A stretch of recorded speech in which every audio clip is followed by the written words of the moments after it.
love and betrayal, greed and murder. It's set in this interesting world of contrasting ideologies and what's right and wrong, and has a great philosophy about it.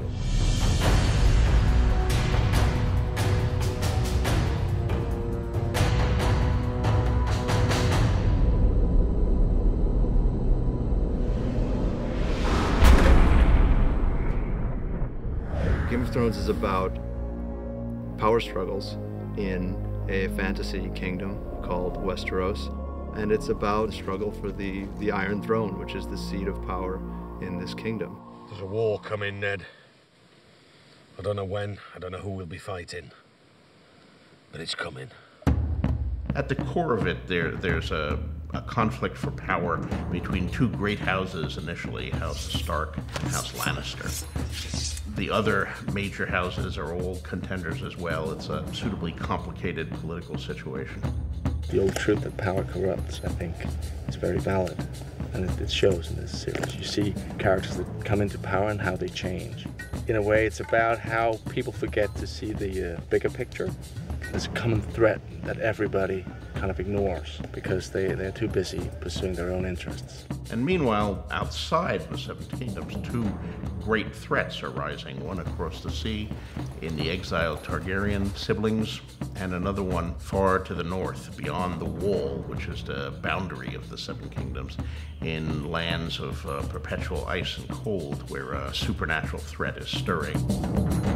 It's very different from anything that's been done. I can't think of another fantasy which is as dark as this one is, which is as gritty and as real. Every single character is incredibly complex. You think you know them, you think you've got them pegged as what they seemingly are, but they really aren't. Is there someone in your service whom you trust completely? Yes. The wiser answer was no, my lord. It's not a good guys, bad guys story. It's a story where everybody is pursuing their own interest and everybody is following their own code, and it's about those interests and those ethics coming into conflict with each other, and it just provides a much richer story than the guys in white beating the guys in black. Lord Baelish, perhaps I was wrong to distrust you. Distrusting me was the wisest thing you've done since you climbed off your horse. It's quite a big, sprawling, epic kind of story, and fascinating characters, different characters, very rich, sort of tasty characters in there. You don't know who they all are and how they fit in. Shouldn't be out here, my lord. There's no telling who has eyes where. Let them look. So I've found it's very dense and it's very multi-layered. I think that's what I find quite intriguing and quite fascinating about this thing.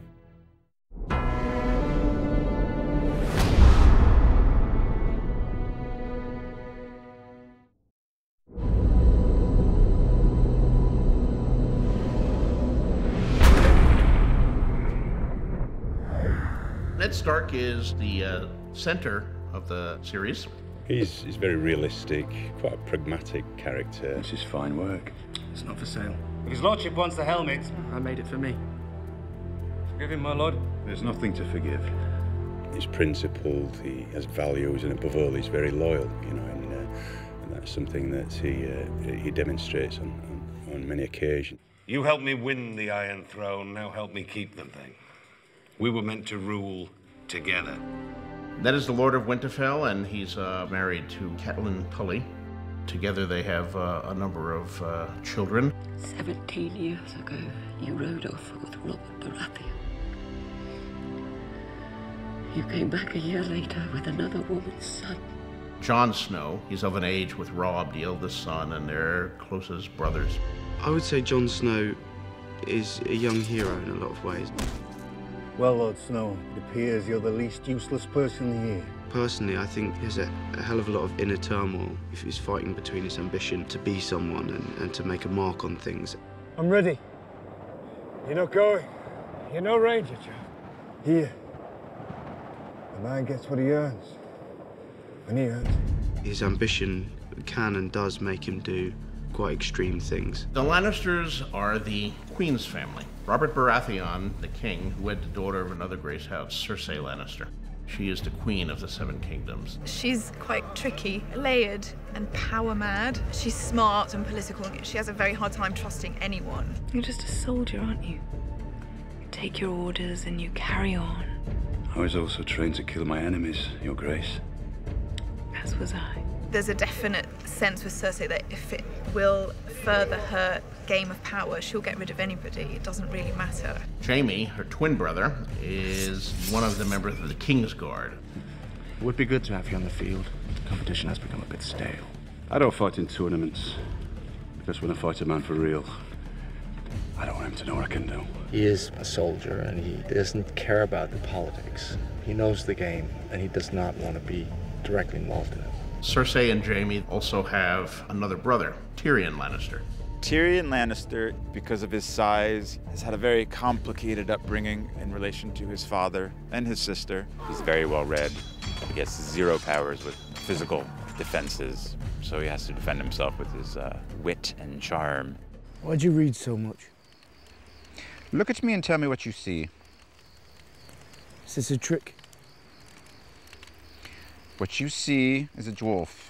My brother has his sword, and I have my mind. And a mind needs books like a sword needs a whetstone. There's a set of characters that you also encounter who are across the Narrow Sea on an entirely different continent. May I present my honored guests, Viserys of House Targaryen, the rightful king of the Andals, and his sister, Daenerys of House Targaryen. He's a man on a mission. He's fairly obsessive about one thing, which is regaining his crown. When they write the history of my reign, sweet sister, they will say it began today.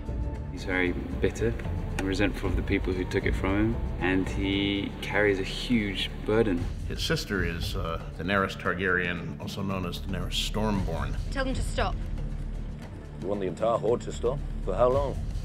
Until I command them otherwise. She goes on such a journey. She gets put up with a lot of obstacles coming her way, and every time she overcomes them, she succeeds, and she kind of just gets stronger and stronger as she goes on. She's an incredible, incredible, wicked person.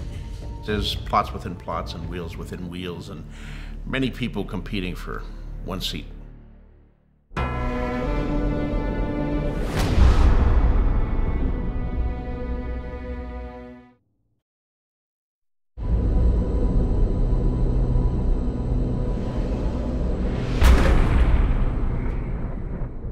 Going into this, it's always been something very important to us, that things never look fake. For us, it's more about creating this world and making it an authentic and believable world, but it's not our world. We were lucky enough to have the help of a tremendously gifted art department. I'm responsible for the look of the show, from the kind of the floor to the sky. I'm working out what the CGI is going to be, the whole look of it from there downwards, so that we have a complete look to the series. You've got to create a world from scratch that feels like you're in a different time, a different place. So it's creating different environments that work, that feel real, but don't feel like, you know, either contemporary or known periods. That's the main thing. The biggest challenges have been, I guess, the scale of the event. We've created very high standards for ourselves. It's a lot of bits to this, and it just has been a lot of stuff to pull together. Gemma Jackson really ranged far and wide to find the artistic resources and the stylistic resources to give us a world we haven't seen before. There's an Arctic wasteland, which is very far north, and you go all the way to a more desert wilderness and everything in between. Our brief was to try to combine interesting visual elements from a lot of different societies and periods. So we spent a lot of time researching medieval Europe. We looked at Oriental influences, we looked at Asian influences, we looked at the subcontinent, we looked at African influences. We tried to find references from a lot of different civilizations in different times and combine them. You try and create a world that's based in real physics, even if it's fantasy. There has to be a reality to it, or it will just look like a set. So you're always trying to think, right, how would these people live? What would they need? Why would they put things where they do? How would it be? I think the approach we want to take is that, yes, it is fantasy, but it's very grounded in reality. And I think we want to make it as real as possible. And that's the same approach we're taking with absolutely everything. And I think as the series goes on, you'll see the great difference between the four worlds in which the series inhabits. So it's very important that it have a completely different look and that the light be different and topography. We've been given the luxury of being able to span various countries. So we scouted probably, 14 different countries when we're trying to decide where to shoot and why ultimately we decided to shoot Northern Ireland. You drive 25 minutes and you're at some beautiful forest somewhere, and you drive 45 minutes and you're at this great old castle.